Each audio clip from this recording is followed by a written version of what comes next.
As soon as the Queen passed away, Charles, as the official successor, became the king. Now, it was revealed not too long after her death that he will not change his name. That is an option that new monarchs have. However, Charles will keep his name and he will be King Charles III. As soon as the Queen passed away, he became the king.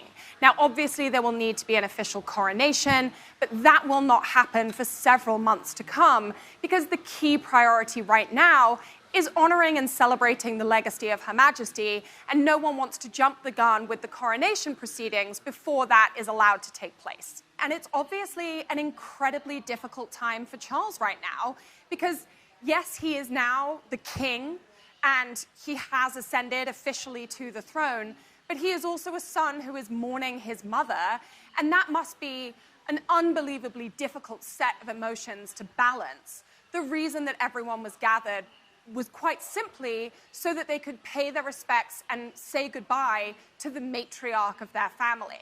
Yes, we are used to seeing the royal family as the monarchy, as quote-unquote the firm, but in the hours leading up to the Queen's death, they were first and foremost a family.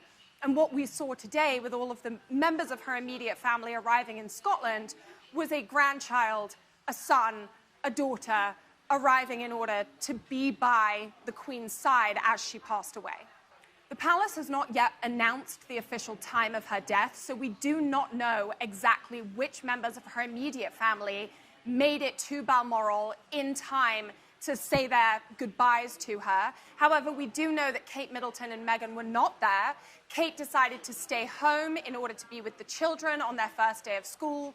And similarly, Meghan chose to remain behind in London so that she could hold down the fort, as it were, affording Harry the freedom to be with his family, to mourn his grandmother, and to really, pay his respect behind closed doors. The official funeral plans will be announced in the coming days. Typically, the funeral takes place around 10 days after her passing.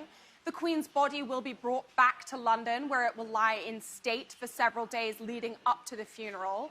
A state funeral will be held at Westminster Abbey, and then the Queen will be buried at the King George VI Chapel at Windsor Castle. I do expect Meghan to attend. I really do think that she will be there.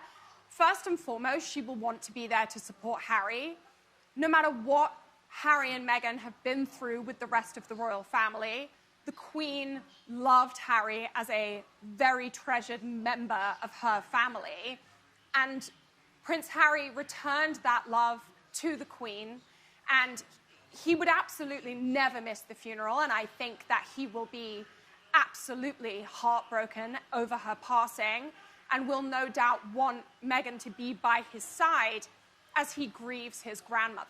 Now, it wouldn't surprise me if Meghan returns to California in the interim between now and the funeral. Obviously, they have children to think of, very young children to think of.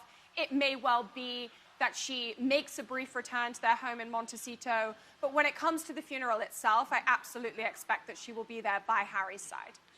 I don't think the impact of the Queen's passing can ever really be overstated. I can imagine that tears are being shed the world over. I myself have already shed a few. I know that my family and friends in the UK are all devastated.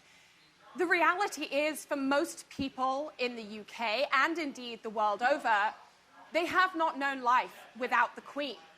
I was born and raised to respect and admire the Queen. My mother has not known life without the Queen, and I am one of millions who are used to not only having her almost as a symbol of comfort because she has always been there, but also as an immense symbol of pride in what it means to be British and what it means to be part of a nation that, yes, is very small, but as a result of the monarchy and as a result of the work that the Queen has done tirelessly over 70 years, our nation has had an incredible impact on the world. And that's something to be especially proud of as a Brit, both today and continuing on into the future as we continue to remember the Queen and everything she did during her reign.